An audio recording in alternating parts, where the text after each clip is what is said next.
Bueno, ahí estamos. Ahí estamos para comenzar. Eh, Vamos a buscar Mateo capítulo 5.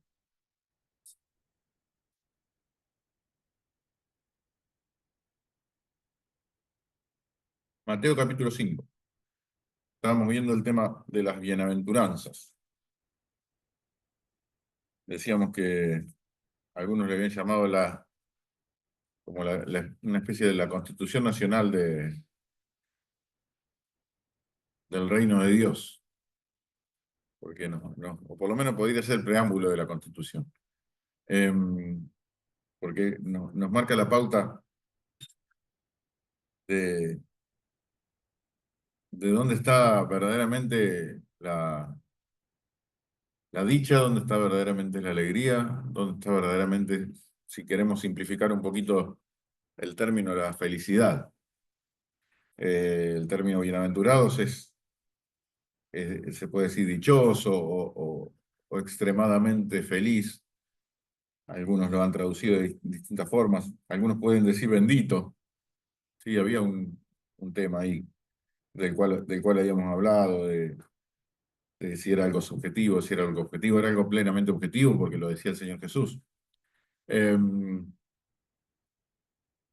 bueno, eso no quita que uno pueda sentir momentos de felicidad y de dicha, y que aún en momentos de dificultad, o donde no tiene el sentimiento de alegría, puede experimentar la verdadera dicha que tiene la persona en el Señor, o el verdadero gozo que surge como fruto del Espíritu Santo, ¿no? Entonces, en base a eso, ya vimos las dos primeras: bienaventurados los pobres en espíritu. Eh, Hablábamos de una dependencia humilde de Dios, el que se sabe afligido e incapaz de librarse de sí mismo, y vimos bienaventurados los que lloran, porque no era solamente sentirse pobre, sino también verdaderamente darse cuenta eh, que la condenación viene a lugar a aquellos que verdaderamente son incapaces de librarse por sí mismos de todos los males. Es como había dicho algún autor, que dice que una cosa es la confesión y otra cosa es la contrición. Verdaderamente sentirse dolido por el daño que uno puede llegar a hacer. Y decíamos, cuando hablamos de llorar por el pecado propio, por sobre todas las cosas. También quizás por el pecado ajeno, también a veces llorar por el pecado ajeno, pero incluyéndose y sabiéndose parte de algún sujeto colectivo. Bueno, son ejemplos que vimos la vez pasada. Llegamos a Mateo capítulo 5, versículo 4, que dice: bienaventurados los mansos, porque ellos recibirán la tierra por heredad. Algunos traducen bienaventurados los humildes. El término, en definitiva, implica varias cosas. Eh, Cuando ustedes se fijan en Gálatas capítulo 5, versículo 23, ahí cuando también se habla de la característica del fruto del Espíritu, se habla de la mansedumbre también, como una característica de la obra que el Espíritu Santo realiza en la vida de una persona. Eh, Implica muchas cosas. Implica no solamente es un carácter apacible, que quizás está incluido, pero es mucho más que eso. A veces asociamos la expresión manso con la expresión de una persona apocada, media venida abajo, media retraída y media que se va escondiendo. Eh, y no pasa por ahí el eje central del término, ¿no? Eh, a veces tenemos la idea de que manso es aquel que se deja pisotear por todos lados. Alguien lo dijo bien: manso pero no menso. Quizás podemos simplificarlo de alguna manera también. Pero implica unas cuantas cosas. Eh, Ustedes saben, bueno, la Biblia se escribió en griego, y los filósofos griegos de la época, una época un poquito antes de Jesús, habían planteado un poquito estas ideas. Y bueno, Aristóteles, por ejemplo, decía que, hablando de ese término, decía que era una virtud que consistía esta mansedumbre o esta humildad. La expresión original en griego, él decía que era una virtud que implicaba el equilibrio entre el exceso de ira y la carencia de ira. Así lo concebían por lo menos los griegos en la época bíblica, y bueno, ese es el término que el Señor Jesús, o por lo menos que los escritores citan respecto de lo que el Señor Jesús dijo. Es el término que Pablo elige también cuando habla del fruto del Espíritu, por ejemplo. Y sí, es como que lo que nos está mostrando es que a veces podemos tener un carácter por demás de exaltado, y que eso nos puede llevar a cometer errores y a enojarnos de más, y a dejar, a perder el control y bueno, y demás. Si bien, recuerdan cuando estuvo Alejandro Las que habló del enojo, estuvo muy bueno, y distinguíamos, ¿no? Cuando hay situaciones que nos deberían enojar y no nos enojan, y hay situaciones que no nos deberían enojar y nos enojan, ¿no? Y que el punto central es cómo canalizar bien el enojo, ¿no? O sea, que eso seguramente se acuerdan. Eh, pero el punto central es que a veces sí, existe un exceso de ira y un carácter demasiado exaltado que puede llevarnos a cometer errores. A veces existe un carácter demasiado eh, apocado, barra tranquilo, o tranquilo por demás. Eh, y bueno, y eso también eh, es algo que termina siendo negativo, que no es mansedumbre en el sentido estricto. A veces está el que es polvorita, que decimos, bueno, como decía, el exceso de ira, y está el que es, no hay nadie que es hincha de Newell por acá, ¿no? Ninguno es hincha de Newell. Así no voy a ofender a nadie. Pecho frío, le dice. Es hincha de Newell, ¿bien? Sí, José. Bueno, no están, listo, no hay problema. Eh, Vieron que, claro, es feo que te identifiquen, y más en un deporte donde está en juego mucho el carácter, y es feo que te digan pecho frío. Digo, es una de las peores cosas. Este, si bien no son palabras groseras, debe ser algo más, de lo más agresivo y de lo más hiriente que puede existir, que te digan pecho frío. Bueno, eh, justamente entendemos que ser manso es ser humilde, es ser apacible, pero no es ser pecho frío. Eh, y bueno, ¿qué implica el término? Vamos a buscar algunos textos eh, que nos pueden echar un poco de luz sobre esto. Ahí mismo en el Evangelio de Mateo, capítulo 11, versículo 29, ustedes conocen seguramente este texto. El Señor Jesús le dice: lleven mi yugo sobre ustedes y aprendan que soy manso y humilde de corazón, y van a hallar descanso para vuestras almas. Aprendan de mí que soy manso y humilde de corazón. Era manso, pero si tenía que ir con un látigo a guarrear a los mercaderes del templo, lo hacía Jesús, ¿no? Y no perdió la mansedumbre por eso. Eh, Ustedes si leen el relato de Juan capítulo 2 van a ver que él estuvo trenzando un látigo para sacudirlo, y fue un trabajo muy laborioso, no fue un arranque de bronca en el momento. No, no, fue algo muy elaborado, muy meditado, y efectivamente Jesús tenía que hacer eso. Eh, y como decimos, no perdió la mansedumbre, pero sí lo que está hablando acá: lleven mi yugo sobre ustedes, aprendan de mí, soy manso y humilde de corazón. Está hablando de una sumisión verdaderamente voluntaria a los deseos de Dios. A veces nos cuesta someternos voluntariamente a lo que Dios quiere para nosotros. Y en ese sentido es que el término mansedumbre nos puede dar una mano, nos puede ayudar eh, a entender un poco de qué manera nos necesitamos conducirnos, ¿no? Cuando hablábamos en la primera reunión decíamos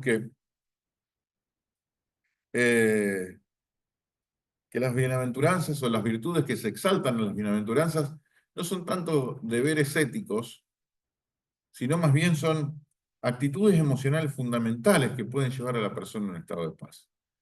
Y sí, es una actitud a veces, es una decisión a veces el ser manso. Más allá de que también es algo que el Espíritu Santo produce en nuestro carácter, como Pablo enseña en Gálatas, ¿no? Pero a veces necesitamos tener una decisión consciente, y sobre todo de ser capaces de someternos a la voluntad de Dios, a justamente a llevar el yugo que el Señor quiere que llevemos, no a veces cargarnos de un montón de cosas a las cuales Dios no nos llamó. Y sí nos ha llamado a determinadas cuestiones que sabemos que están dentro del propósito de Él para nuestra vida y a veces las queremos evitar. Pero bueno, podemos leer también, además de eso, Santiago capítulo 1. Se me está rompiendo la Biblia acá. Esto es un problema, pero después lo vamos a tener que arreglar. Pero no sé, no se me rompa del todo. Pero si ustedes miran Santiago capítulo 1,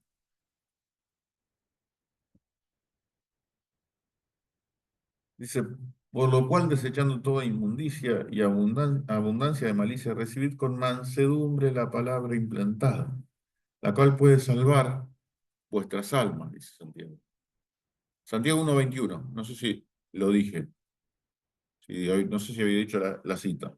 1:21, lo vuelvo a leer por las dudas. Por lo cual, desechando toda inmundicia y abundancia de malicia, recibid con mansedumbre la palabra implantada, la cual puede salvar vuestras almas. Implica básicamente disposición a ser enseñado. Disposición a ser enseñado. Implica que, bueno, que podemos estar dispuestos a que, naturalmente, ¿no? Que Dios nos enseñe, que su palabra nos marque el rumbo. También puede implicar disposición a ser enseñado por hermanos, por otras personas en algunos asuntos que a veces creemos que sabemos mucho. Muchas veces hemos hablado de qué peligroso es a veces convertirse en un detodólogo, ¿no? Está lleno de los detodólogos. Sí, sí, es detodólogo. Vieron que hay personas que saben de todo, ¿no? Y pareciera que saben de todo.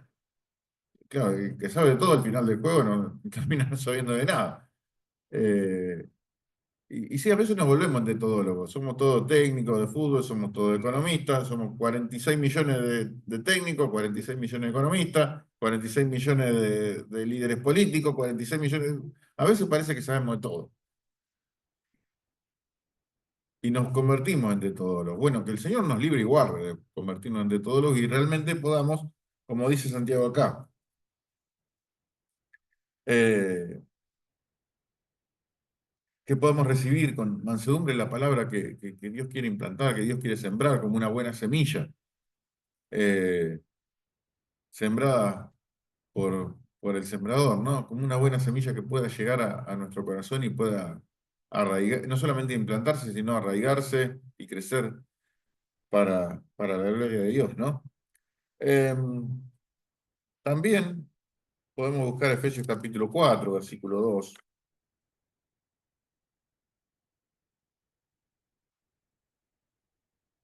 Estoy tratando con cuidado esta Biblia para que no se me termine de descalibrar. Capítulo 4 versículo 2.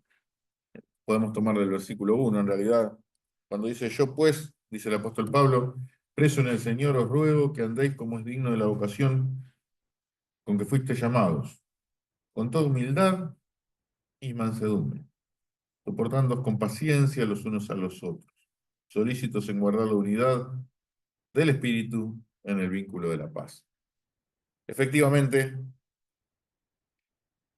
la mansedumbre implica también calma. Si bien no implica ser pecho frío, implica estar calmado y tranquilo. Eh, y ser considerado en el trato. En el ámbito de la comunidad de fieles, en la comunidad de creyentes, la comunidad de hijos de Dios, eso es una cuestión fundamental. Eh, Porque a veces no tenemos diferencias que sean centrales, profundas, a veces puede ocurrir, pero muchas veces no. No ocurren, no hay grandes inconvenientes, grandes diferencias de fondo, pero sí hay dificultad en manejar, aunque sean diferencias pequeñas, en cómo se manejan eso. Hay dificultad en el trato. Entonces, acá lo que dice el apóstol es, bueno, con toda humildad y mansedumbre, sopórtense con paciencia los unos a los otros. Sopórtense, perdónense, dice en otros versículos, ¿no? Y muchas otras cosas más. Eh, y sí, la mansedumbre no es solamente necesaria ser enseñados por Dios, sino también para tener el trato con nuestros semejantes. Pueden ser los creyentes de la iglesia, pueden ser las personas con las que interactuamos todos los días, puede ser en el hogar, puede ser en cualquier otro lugar. Bueno, es necesario que eso ocurra. Cuando eso no ocurre, eh, nos metemos en problemas que muchas veces, no digo que siempre, pero muchas veces son innecesarios. Muchas veces son innecesarios. Entonces, dice, con toda humildad y mansedumbre, sopórtense con paciencia los unos a los otros. En principio, podríamos decir que la mansedumbre implica eso. Implica sumisión a la voluntad de Dios, disposición a ser enseñado y calma y consideración en el trato. La bendición prometida, ustedes vieron que las bienaventuranzas, cada una de ellas viene con una bendición asociada para cada una de estas virtudes. Y la bendición prometida para los mansos es, ellos recibirán la tierra por heredad. Naturalmente que esto tiene un cumplimiento escatológico, ¿no? En los últimos tiempos, sí, hay una herencia reservada para todos los que hemos creído en el Señor, pero hay cierta cuestión especial que el Señor ha reservado justamente para los mansos. Pero más allá de eso, fíjense que hay varios lugares y sobre todo hay un salmo muy especial que es el Salmo número 37, que se hace un vínculo muy estrecho entre justamente esta bendición de heredar la tierra, de tener una herencia que Dios ha reservado, con justamente esta virtud que naturalmente que el Señor la produce y también desea nuestra actitud de que se produzca, ¿no?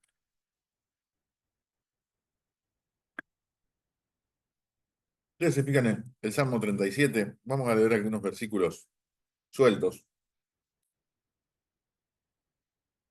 David decía, no te impacientes a causa de los malignos, no tengas envidia de los que hacen iniquidad. Ese era el punto principal. El Salmo que tiene los números inversos también habla mucho de esto, ¿no? Es prácticamente el tema central, el 73. Eh, pero fíjense lo que va diciendo en distintos momentos del Salmo. Dice, confía en Jehová y haz el bien, dice el versículo 3, y habitarás la tierra y te apacentarás de la verdad. Confía en Jehová y haz el bien, habitarás la tierra. El versículo 4 y 5 son conocidos. Deleítate a sí mismo en Jehová, él te concederá las peticiones de tu corazón. Encomienda a Jehová tu camino, confía en él y él hará. Fíjense versículos 8 y 9. Deja la ira, desecha el enojo. No te excites en manera alguna a hacer lo malo, porque los malignos serán destruidos. Pero los que esperan en Jehová, ellos, lo mismo que decía de los mansos del Señor, heredarán la tierra. Fíjate el versículo 11 también. Pero los mansos heredarán la tierra y se recrearán con abundancia de paz. Los mansos heredarán la tierra. Seguramente el Señor Jesús hacía referencia a este versículo cuando hablaba de esto, ¿no? Pero fíjense qué interesante cómo ambas cosas están estrechamente conectadas. En el versículo 22 también encontramos algo parecido, porque los benditos de él, los benditos del Señor, heredarán la tierra. El versículo 34 dice, espera en Jehová y guarda su camino, y él te exaltará para heredar la tierra. Cuando sean destruidos los pecadores, lo verás. En definitiva, bienaventurados los mansos porque ellos heredarán la tierra. Bueno, ¿de qué se trata? Sí, de una bendición escatológica, pero de una bendición que está asociada justamente a esta virtud que el Señor exalta y que nos anima y tenemos que animarnos unos a otros a vivir esa realidad. A ser manso, no ser menso, pero sí ser manso. No ser pecho frío, eh, pero sí eh, tomar las cosas con calma, sin exaltarnos demasiado. Uno esperaría supuestamente lo opuesto, ¿no? Para la mansedumbre o para los mansos. Supuestamente a los humildes todos los ignoran. Supuestamente se aprovechan de ellos, supuestamente los pisotean. Bueno, en el reino de Dios la cosa marcha por carriles muy diferentes. Eh, en el mundo y fuera de lo que es el ámbito donde el Señor quiere que espiritualmente estemos, fuera del ámbito del reino de Dios, los fuertes o los dominantes son los que consiguen las cosas. En el reino de Dios no es así. En el reino de Dios dice, bueno, bienaventurados los mansos, porque ellos heredarán la tierra. Bienaventurados los que esperan en el Señor, porque ellos heredarán la tierra. Eh, los mansos heredarán la tierra y se recrearán con abundancia de paz. Esas son las promesas que el Señor nos ha dado.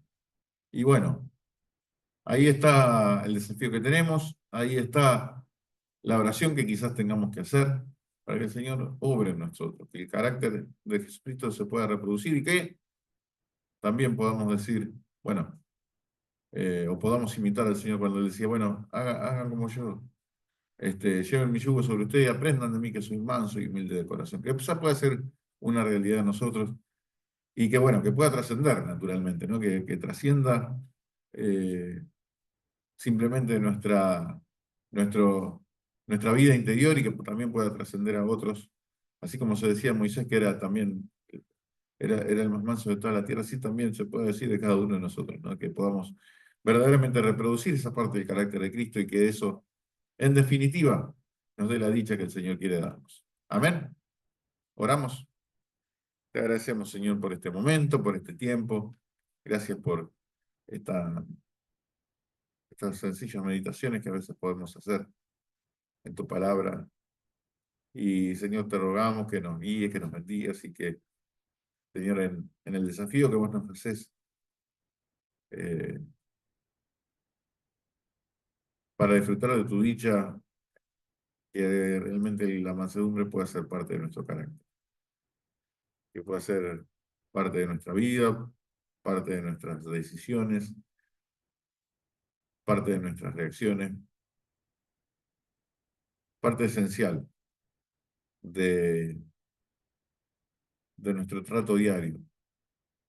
En primer lugar con vos, para que vos nos puedas enseñar, y en segundo lugar con nuestros semejantes, con nuestra familia, con las personas cercanas, con las personas que interactuamos todos los días. Te rogamos que esta pueda ser una realidad y que a medida que el carácter tuyo se vaya reproduciendo en nuestra vida, muchas otras personas puedan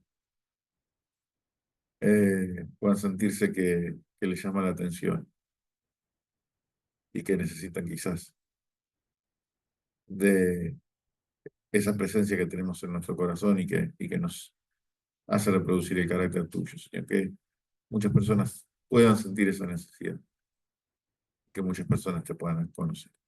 Señor, te damos gracias por este momento, por todas estas reflexiones, por cada hermano, por cada hermana. Te pedimos por todos los motivos que se han presentado, clamamos todos por todas estas personas y lo hacemos todo en el nombre de Jesús.